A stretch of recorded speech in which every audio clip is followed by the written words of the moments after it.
Greetings, Cyber Scouts, glitchy gladiators, and my precious digital gems, and welcome back to my YouTube channel. Today's video will be discussing styles and my art journey trying to find one. Please do enjoy the art in the background as I drew a little self-portrait and I made my Twitch emotes as well. Now, onward with our topic. Now, a style can be a combination of how you draw your characters, the color scheme that you use, even down to how you draw your lines. That can be your defining trait, help you stand out in the art world.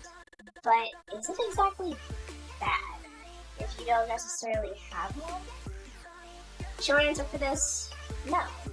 No, it's not bad.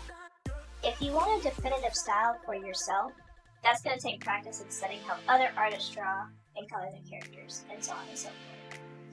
You gotta mix and mash and try different things to see what fits.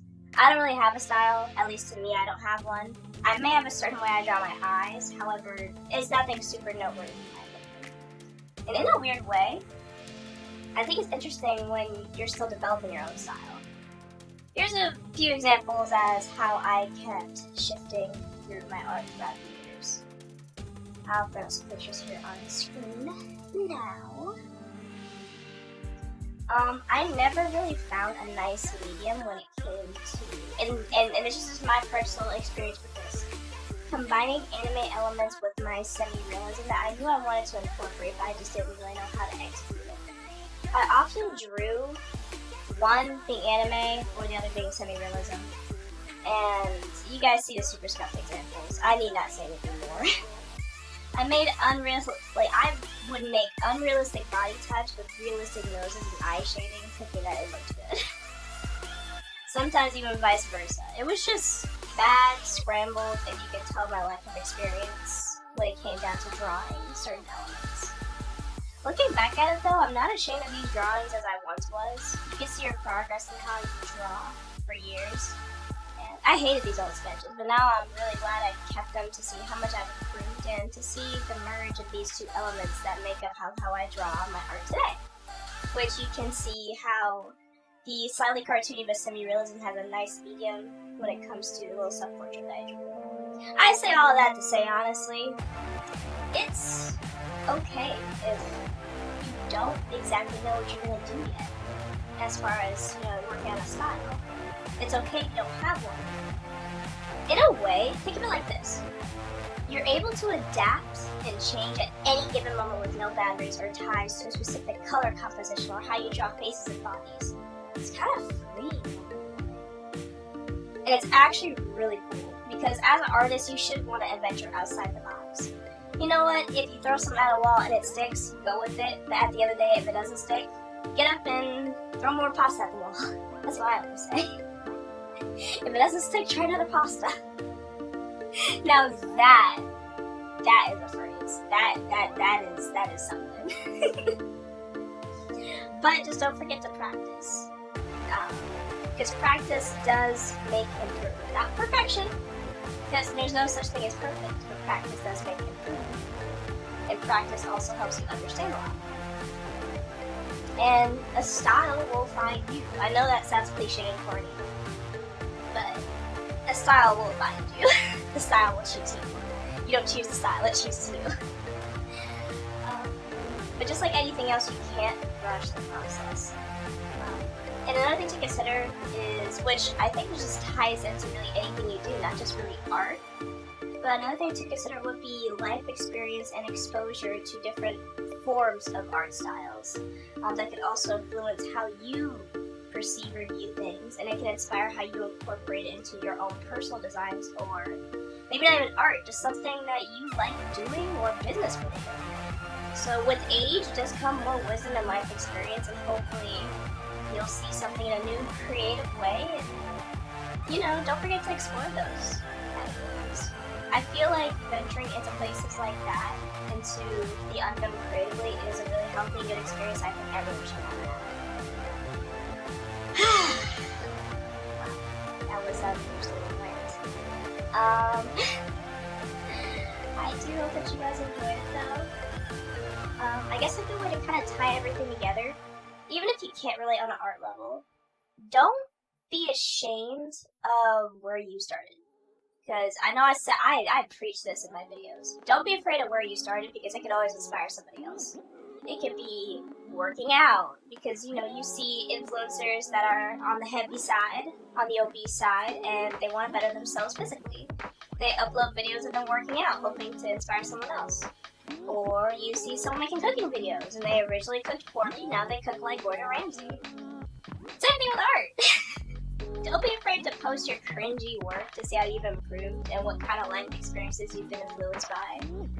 My influences really were my slight dabble into abstract art. I also like artists like Pablo Picasso, and I dipped and dabbled in multiple anime styles, to which, you know, the style isn't exactly clear cut and dry across every kind of anime. They also have very beautiful color composition and how they draw their characters, so that also played an influence as to how I personally draw my characters and how I see it. And that's not even including the artists that I follow, that I personally enjoy it and I take notice and study from. But I think that's about it. I think my little rant is over. I really hope you guys enjoyed this little rant. I mean, do you guys enjoy this? Leave a comment down below if you actually enjoy my art rants or how I tie it into actual real world things. I don't know, it's nice to get messages and have people, just like one or two people hit me up saying how it's nice to hear some things and it's nice to hear such inspiring words. But I don't know, I feel like I'm just a tiny voice here on the internet. This is kind of common sense stuff, but I mean, I'm glad I can put it out there for people to hear, you know? I don't know, I guess like deep down subconsciously, this is the stuff I kind of wish I understood as a kid. But I guess once again, life experience. Life experience is very important. And gaining wisdom in that journey. You could tell me this as a kid, and I probably still wouldn't understand it. Or I would think I understand, but I wouldn't really get it until I was older. You know how kids think they know everything. Terrible. But I really hope you guys enjoyed this rant. I appreciate, and I never got to say this out loud, thank you so much for the love across all my platforms. It is crazy that, honestly, I didn't think I'd even hit 1 subscriber on here, but thank you so much for the 50. Thank you so much for the 320 Twitch followers. And just thank you so much for you guys just keeping up with me and dealing with me in my nonsensical ways. I feel like I haven't gotten a proper opportunity to thank you for all you've given me.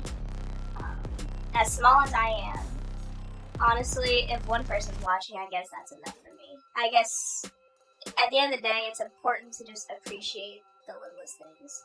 It may be insignificant to somebody else, but it's highly significant for me. So, oh man, this just got sappy. I apologize for said sappiness. But, yeah, I hope you guys enjoyed the art in the background. Once again, my self-portrait and my Twitch emotes. And speaking of my Twitch, you guys wanna go peep it out?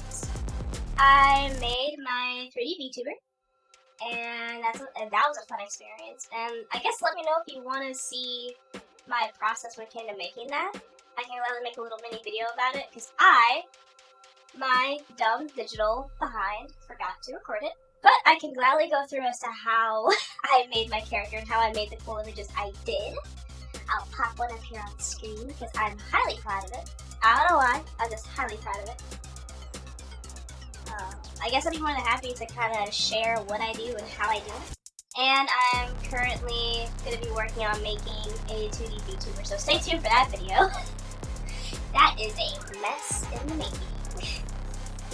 But, if you guys don't mind, and if you like my weird little art plans, please go ahead and, you know, pretty please click that like button and subscribe for more art-related content. Please don't forget to feed my socials and become a Cyber Scout today.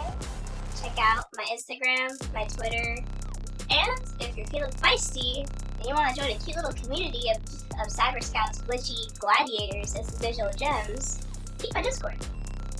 It's there. I need some recruits for my digital domain, so I want to feel validated. Anyways, guys, as always, it's always a pleasure. But I must return to my digital ether. But until next time, remember to go big, stay artsy, and most of all, stay savage, guys. I love you so much. Thank you again for so much that you've given me so far. I hope I won't let you down.